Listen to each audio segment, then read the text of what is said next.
Pension మర్చిపోయాడుగా నన్ను మర్చిపోయాడు. ఇప్పుడు ఏం ఎలక్షన్లు ఏం లేవు. ఉదయాన్నే వచ్చి మీ ఊరు ఎలా ఉంది, నువ్వు ఎలా ఉన్నావు అందరూ చూసి రమ్మని చంద్రబాబు నాయుడు అందుకే వచ్చాను.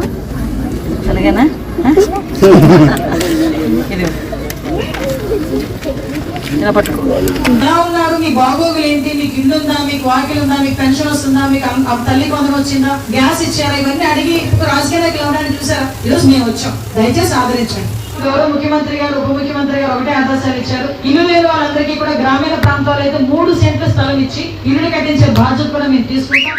ఎవరికైతే ఇల్లు లేవో వాళ్ళందరూ కూడా రిస్టోర్ చేయాలని నేను చెప్పా.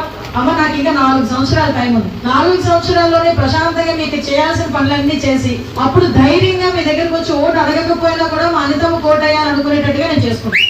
దానికి మీరందరూ సహకరించండి చాలు.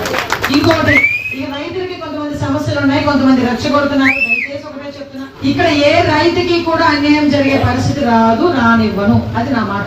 మంచి మంచి ఫ్యాక్టరీస్ వచ్చినా ఇక్కడ ఉన్న వాళ్ళకి అందరికీ కూడా ఉపాధి అవకాశాలు అవుతాయనే ఉద్దేశంతో ఈ రోజు ఒక ఫార్వర్డ్ స్టెప్ వేసాం. దానికి ఫస్ట్ ఫేజ్ లో మన విలేజ్ లో చాలా మంది డబ్బులు ఇచ్చారు, చాలా మంది డబ్బులు కూడా పడినాయి. ఇంకా కొన్ని ప్లేసులు ఉన్నాయి వాటికి ఇంకా డబ్బులు పడలేదని నాయకులు కూడా నా దగ్గరికి వచ్చి మొన్నే మాట్లాడారు చాలా మంది. డెఫినెట్ గా గవర్నమెంట్ తో మాట్లాడుతా లబ్ధిదారులు ఎవరైతే ఉన్నారో వాళ్ళందరికీ కూడా అమౌంట్ ఇచ్చే బాధ్యత నేను తీసుకుంటా. దయచేసి ఎటువంటి అపోహలకి మీరు గురి కాకండి. ఎవరైనా వచ్చి రెచ్చగొట్టినా కూడా రెచ్చిపోకండి. ఇంకో విషయం ఏంటంటే చెప్తున్నా, ఎవరైనా చాలా మంది వస్తారు, నీ అకౌంట్ నెంబర్ అదన్నీ జేబులో డబ్బులు తీసేసినట్టుగా చెప్తాడు. నీ అకౌంట్ నెంబర్ లేకపోతే నీ ఫోన్ నెంబర్ అంటారు. దయచేసి అలాంటి వాళ్ళకి ఇవ్వకండి. ఎందుకంటే సైబర్ నేరాలు పెరిగిపోయినాయి. నీ అకౌంట్ నెంబర్ బేస్ చేసుకొని నీ అకౌంట్ లో తలో పొలో కూడా తీసేసుకుంటారు. అకౌంట్ నెంబర్ ఎవరు అడుగుతారు?